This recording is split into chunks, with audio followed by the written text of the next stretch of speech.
Hi everyone, and welcome to this tutorial video. In this video I'm going to be working on a drawing of a tiger's eye, and in this example I'm using a mechanical pencil with HB leads on smooth Bristol board paper, and I'm also using a blending stick to help smooth the shading, along with a small eraser to add some highlights. But please don't worry about the equipment you're using. As long as you have a pencil and paper in front of you, you'll be able to create something like this. I started off by sketching a very rough outline of the eye and just getting a basic idea of the proportions and the shapes that I wanted, with the diagonal line at the top of the eye, and just getting an idea of where I wanted to place the eyelids and that kind of thing. At this point it doesn't matter too much about the quality of the lines, it's just about getting the shape and the proportions and just using these lines as guidelines. I also made sure to sketch some rough ideas of where I wanted to place the fur afterwards as well, and having an idea of the pattern that you'd see around the tiger's eye. Once the outlines were completed, it was time to move on to the shading, and I like to start off shading my eye drawings by working on the actual eye itself and working on those details first, as that's the most prominent part and the most difficult part. So I start off by adding some basic shading at the top of the eye and blending downwards with the blending stick.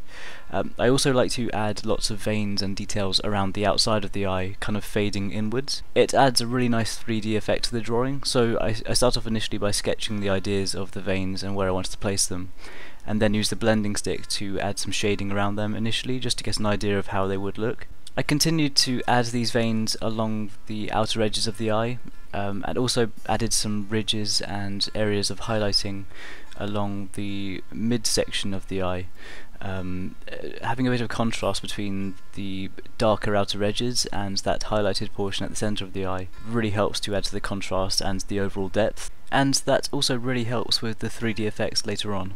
To help add to the depth as well, it's also important to add darker shading towards the top of the eye and kind of blend it downwards with the blending stick, just keeping that shading nice and smooth. To add some details around the pupil, I added some ridges and then used the blending stick to blend them outwards and kind of fade them into the texture of the eye. And then after that it was time to add the dark shading of the pupil, just pressing as hard as I could with the mechanical pencil and just making sure to fill in that area, but also leaving an area of highlight, and that's really important. Having that section of highlighting is a huge factor in giving the drawing that 3D effect and making it seem a bit more realistic. At the top of the highlight I added a reflection of the fur above it, and this also really helps to add to the overall depth of the drawing. I continued to refine the details of the eye and also made sure to use the small eraser to add a faded highlight on the right side that helps to complement the highlight at the centre of the eye, and also helps to cement the fact that the light source that I'm imagining is coming from the right. Once I was happy with the details of the eye, it was time to move on to the next section, and that was the inner corner of the eye, making sure to leave some highlighted ridges, but also making sure to add lots of dark shading. I really believe that having that contrast between the dark shading and the highlighted areas really helps with a drawing like this, and it really helps to bring out that depth, especially towards the top of the eye. I added a small ridge of highlighting going along the lower eyelid and also on the right section of the eye. I'm sorry about losing the footage for this part. I actually had a problem with the memory card in the middle of recording this drawing, which was really frustrating, but hopefully you can see what I worked on, where I added some really dark shading on the outer edge of the eye and then added a highlighted ridge on the inner section of that. I then worked on the shading of the lower eyelid, and the top half of it has much darker shading and the lower half has a ridge of highlighting that really helps to show up the 3D details of that.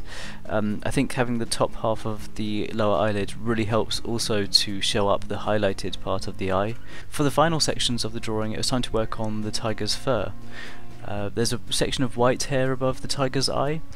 For this I started by adding some very quick fine strokes with the pencil and then used a blending stick to help smooth some of those lines outwards. After that I used a small eraser to erase lots of little lines, and that really helps to kind of build up the layers. I just keep adding layers in that method and it just builds up a layer of fur as you go. So you start off by adding some quick fine strokes and then using the blending stick and then using the small eraser over the top of that. And whenever you're working on a drawing that has fur or hair, make sure you don't worry too much about the line placement or try and copy a reference exactly, because I think if you spend too much time working on that, it will end up making the drawing look a lot more awkward. It's best to just use quick fine strokes with a relaxed hand and just not overthink the process, and you'll end up with a much more realistic looking result. The section of fur towards the inner corner of the eye is much darker as well, so I made sure to add some extra shading with the pencil, and pressed harder when I was making those quick fine strokes with the pencil.